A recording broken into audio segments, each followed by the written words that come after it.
Hey guys, this is undercoverdudes all the way from down under, and let's talk combat arms. 5 minutes ago, Nexon went and shut down the combat arms servers for the very last time, and in 2 days, VALOFE, the new owners of combat arms, will go and resume the combat arms service. Now before we start, if you guys haven't gone and seen my video called The End of Combat Arms, I highly suggest it. It's probably one of the best videos I've ever made. It's a very in-depth analytical look about where combat arms went wrong, what Nexon did in order to go and basically kill their game, why it's in such a pathetic state, and what VALOFE has to go and do in order to go and rejuvenate this game. It's a very sad video at the very end of it, it's a very pessimistic video, and honestly, the harsh truths were said, and if you haven't seen it and you're a combat arms fan, I very highly suggest it.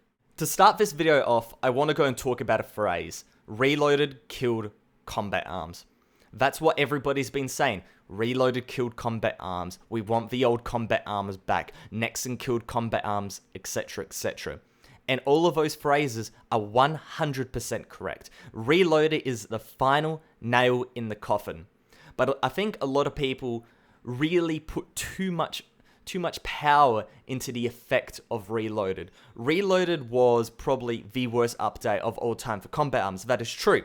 But Reloaded wasn't the reason why combat arms was dying. Reloaded was the final nail in the coffin. I like to think of combat arms in 2016 and 2017 like the Titanic, right? The Titanic, it hit the iceberg and it started going downhill. Nobody could obviously get on the Titanic, and people were going and leaving it. And during 2016, that was exactly what was happening. People going and leaving that boat, and the core player base that still loved the game so much still played it. Be it if they were Quarantine Region player, Elimination Pro player, etc, etc.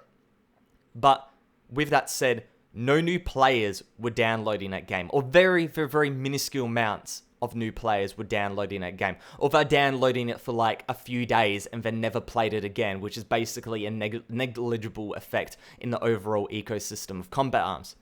So with that said, the Titanic was going down, right? And the game was destined for death basically halfway through this year. The reason Reloaded was an idea, and the reason why Reloaded was constructed, was simply to go and give combat arms another chance. The problem is, Reloaded was the worst orchestrated update I have ever seen in my life of going and commentating video games, looking at video games, playing video games. The intention of Reloaded was simple: fix the boat, or make it seem that the boat has been fixed, and so new people would go and join the game, and then hope that the old community wouldn't go and leave the game, and in the end of it, the player base would inflate and more people would go and join combat arms, therefore reviving it. But what Nexon managed is so astronomically astounding. They managed to turn their own community against them by changing core features of the game, and therefore making combat arms feel like a completely different first-person shooter. And furthermore, any new people that try to go and join combat arms would soon realize how terrible the game is, and then they'll just go and play Black Squad or Paladins or any other free-to-play first-person shooter that actually had a decent gameplay experience. So yes, Reloaded was the final nail in the coffin. But what I don't think a lot of people realize is that an update like Reloaded had to happen. It was Nexon's last chance in order to go and revive the game, because it was simply just going downhill, more and more downhill every single month. And going and keeping up a game that is dying, and you're making basically no money because your existing player base, your existing community has already gone and spent so much on NX, and they're not willing to go and pay anymore, or a very small percentage is paying, and it's not going paying for the servers and not going paying for the employees, etc. That is dangerous. And Nexon went and took a chance with Reloaded, but it was a chance that needed to go and occur. But the problem is that Reloaded was such a badly orchestrated update that overall it killed the game faster than if you just let it go and die a very natural death. Now please note that when it comes to Reloaded, there was some good ideas. But they were just executed so poorly. When it comes to the user interface, the old user interface was functional for old combat arms players because we knew how to go and get around it, and it was fast for us. But with that said, new combat arms players, they would have no idea how to go and get into a match, no idea how to go and equip their weapons, and the new user interface was supposed to go and solve that. But it just made the problem worse. The graphics update, in theory, should have just gone and given combat arms a little bit of a facelift, go and bring it up to 2017 standards. But it just made the whole game look worse. The balance changes, in theory, were quite good. It made it so everybody could go and play on an equal playing field. It doesn't matter if you have an M4A1 versus, let's say, an M4A1 SOT mod custom. In the end of it, the weapons performed, basically equal, going removing a big element of pay to win. But the execution was poor because Nexon did it in one big sweeping motion where they took these balance changes across every mode. In PvP, Elimination, Elimination Pro, Search and Destroy, Capture the Flag, etc., I think these changes were okay. But in modes like Quarantine Region, the explosive change killed the mode and then everybody left. And what Nexon do about it? They did nothing. They did absolutely nothing. Nexon's idea for combat arms was go and make it basically free-to-play Counter-Strike, right? They wanted a streamlined experience, they wanted it to be fair, but they killed the reason why people play combat arms in the first place.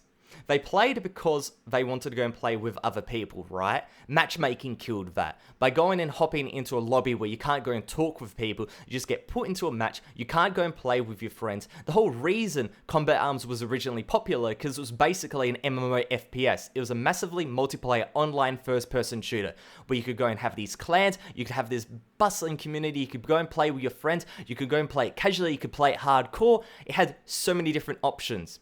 But Nexon went so linearly down Elimination, Elimination Pro, One Man Army, forgot about all the modes that actually made Combat Arms. And then in the end of it, the community left. And then they must have realized, oh, that's the reason why they're playing this game. We as the community played Combat Arms because it was Combat Arms. The surrounding structure was just terrible, but we put up with it. But when the fundamental gameplay is changed, what's the point in playing Combat Arms anymore? What's the point in playing CA when it's not CA anymore? I think that goes and really summarizes why people left. Because playing Combat Arms now, well, can't now, but playing Combat Arms after Reloaded, it's not like playing old Combat Arms. It's not like playing old Combat Arms at all. And they just changed way too much in such a short space of time. And I think the changes, as I said before, could have been okay, but they affected the fundamental gameplay, and that's why people hated it. So I've gone and talked about what Nexon did, but let's go and talk about why this failure happened in the first place. And I can go and summarize it with 3 different points. The first one is misinterpretation. Simply, Nexon went and misinterpreted what the community wanted. What we wanted and what Nexon thought was good for the game was on completely polar ends. The second one is misorganization. There was no organization in terms of getting our idea, our feedback, and getting it into the hands of the people that actually went and made the decisions. Or it may be the people that had the power in their hands simply did not care about the player base. And from there, any update would have been doomed. And the last one, and I think this one is the real kicker, a lack of motivation. It felt like whatever steps were being made in order for Reloaded to become an actuality, there was no motivation behind it. You guys could go and see the pathetic HUD that was introduced, the pathetic graphics update, the pathetic user interface. There was no effort put behind it. There was no passion behind it. The passion that Dubik went and brought into this game when they first created it in 2008, all of that was lost. And simply, Reloaded is a shallow husk of what an update would have been if Dubik was basically behind the wheel of this train, of this car, of this boat, whatever analogy I'm using. But that's all in the past. That is all in the past. Combat Arms, Nexon, that's all gone. Now it's VALOFE's turn in order to go and have a crack at Combat Arms. Now, what everybody is saying, like X-Externa went and put out a video this morning, and basically in that video he said that he wants old Combat Arms back. Now, old Combat Arms is interpretive. If he's talking about 2016 Combat Arms, that is a band-aid solution to the bigger problem. Because if you revert it back to 2016 Combat Arms, people will come back. People will come back, 100%. But again, the fundamental issues, the reason why Reloaded was basically constructed in the first place, those reasons are still there. Those issues are still there. And therefore the game will just slowly die. And by 2018, 2019, the game will go and die a nice natural death. Now I know, people are going to be saying in the comment section below, UCD, my friends are going to come back, I'm going to come back, and all their friends are going to go and come back, and the community is going to be bustling again. But the problem is, of the people that come back that were previously playing in 2016 or, early 2017, whatever, only a certain percentage will come back. A good percentage will be just done with Combat Arms forever.